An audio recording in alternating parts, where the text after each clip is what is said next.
Olá, meus alunos, tudo bem com vocês? Vamos então dar início ao nosso estudo dos crimes contra a dignidade sexual. E aí, pessoal, para nós começarmos esse estudo, nós vamos primeiro, antes de adentrar especificamente nos artigos do Código Penal, nos crimes em espécie, eu vou explicar para vocês aqui nessa aula tudo o que se aplica a todos os crimes contra a dignidade sexual. Então, essa aula prévia, ela é uma aula essencial para que você aprenda as nuances processuais e penais aplicadas, então, a todos os crimes de forma igual contra a dignidade sexual, tá bom? Então, vamos lá. Sem mais delongas, vamos entender aqui. Os crimes contra a dignidade sexual, portanto, sofreram uma profunda alteração em 2009. Por quê? Antes, esses crimes contra a dignidade sexual, eles eram tidos como crime contra os costumes, tá bom? Então, na reforma que nós tivemos lá no ano de 2009, nós tivemos essa alteração e passou-se a chamar não mais crimes contra os costumes, agora crimes contra a dignidade sexual, tá bom? Por que que nós mudamos o nome iuris, nós mudamos a nomenclatura, tá? De crime contra os costumes para crimes contra a dignidade sexual. Por que costume? É a reiteração de um comportamento face a uma crença da sua obrigatoriedade.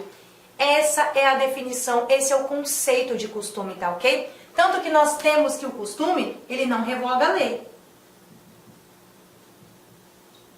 Costume não revoga a lei, por exemplo.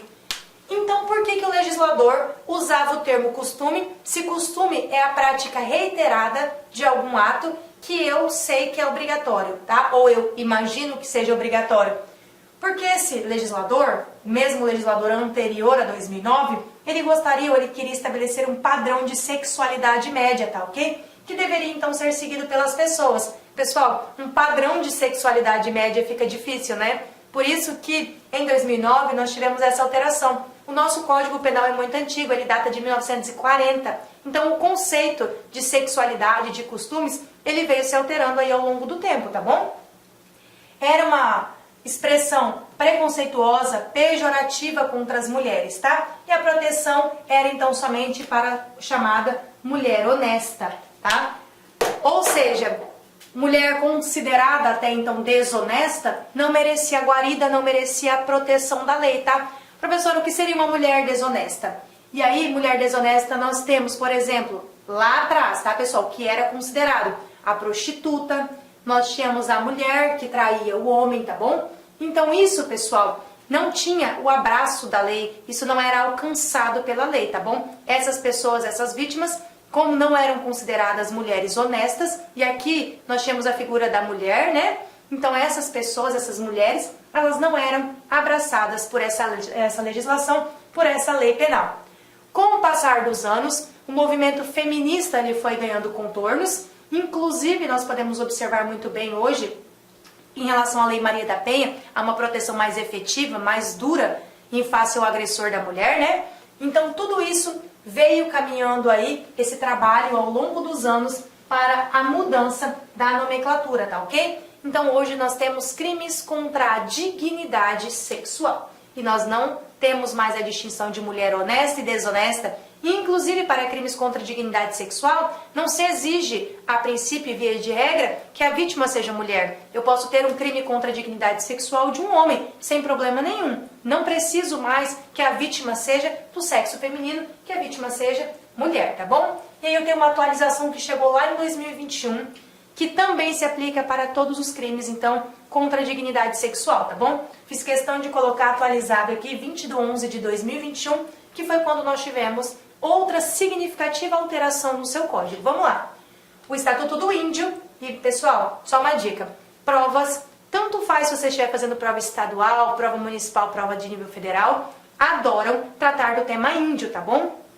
Geralmente, pelo menos uma questão, seja penal, seja constitucional, seja civil, sobre o assunto índio, vai ter na sua prova. Geralmente as bancas gostam de abordar o tema índio, então cuidado com isso, tá? O Estatuto do Índio prevê que no caso de crimes aí contra os costumes, agora crimes contra a dignidade sexual, em que o ofendido, a vítima, seja um índio não integrado à comunidade indígena, a pena vai ser então agravada em 1/3, tá bom? E cuidado, não é qualquer índio, essa pena que é agravada em 1/3 é para aquele índio não integrado a comunidade, tá bom? Índio não integrado, beleza? Esse índio não integrado ou esse índio de comunidade indígena aqui vai ter um agravo de pena quando ele for vítima de um crime contra a dignidade sexual, vai ter um agravo, então, de 1/3, tá bom? Professora, que tipo de crime esse índio pode ser vítima? Pode ser vítima de um estupro, de uma importunação sexual, de um assédio sexual, tá bom? Ou qualquer crime ali que protege que o bem jurídico seja protegido, seja a dignidade sexual, tá? Então, para o agressor, para quem comete um crime contra índio não integrado, quando eu estou falando de crime contra a dignidade sexual, o código me trouxe, então, uma causa que agrava a pena em 1/3. Tranquilo? Vamos lá. Observação muito importante, tá?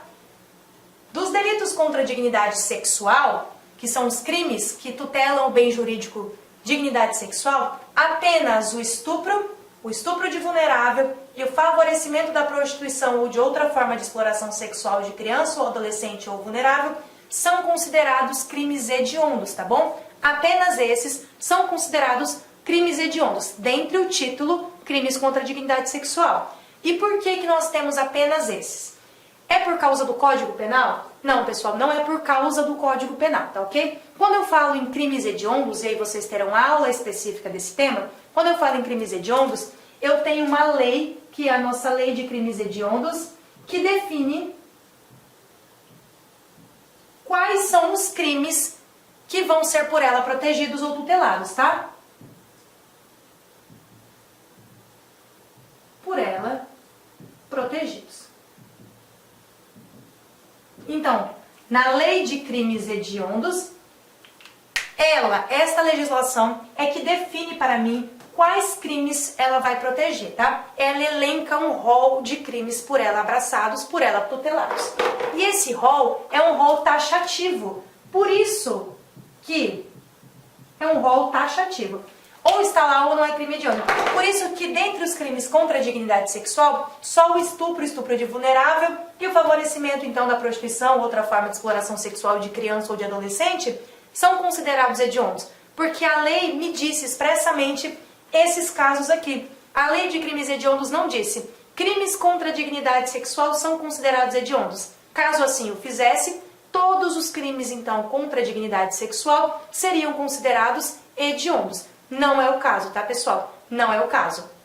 A lei de crimes hediondos já me deu esse rol taxativo, que de antemão eu já recomendo a vocês que tenham esse rol em mente, tá? Cai muito em prova, principalmente quando eu falo em estupro, tá? Estupro de vulnerável, questão muito boa de prova, e o favorecimento aí da prostituição de criança e adolescente, ou outra forma de exploração desses indivíduos, tá ok? Muito cuidado com a lei de crimes hediondos. Rol taxativo e, por isso, nem todos os crimes contra a dignidade sexual são considerados como crimes hediondos, tá? Essa, inclusive, é uma questão de prova. Tranquilo? Então, vamos lá.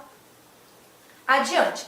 Novamente, em 2018, nós tivemos aí um decreto que alterou, tá ok? Que alterou o Código Penal e depois ele veio em forma de legislação, Lei 13.715 de 2018, que altera aí, então, o nosso decreto do Código Penal, que altera o Código Penal de 1940. Então, vamos lá.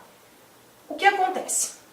Me diz que o ECA, que é o Estatuto da Criança e do Adolescente, tá bom?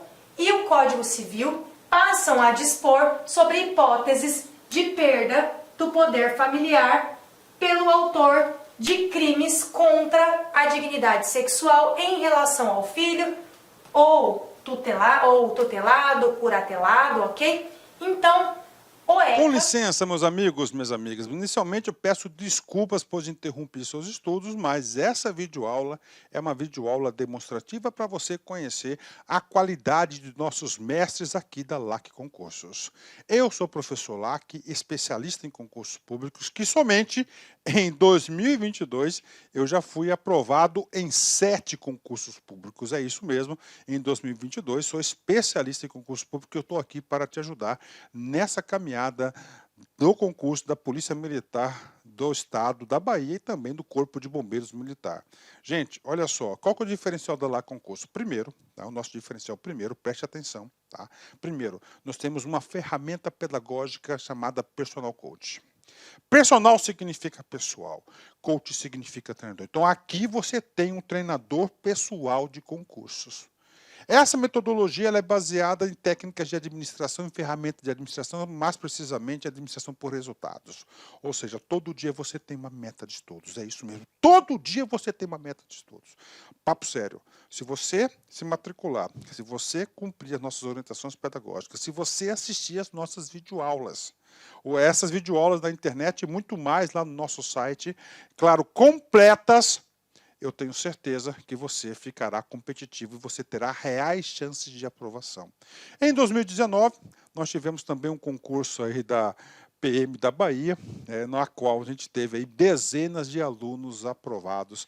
Inclusive, nós fizemos aí uma playlist no YouTube super vencedora, né? Super vencedora para a galera, né?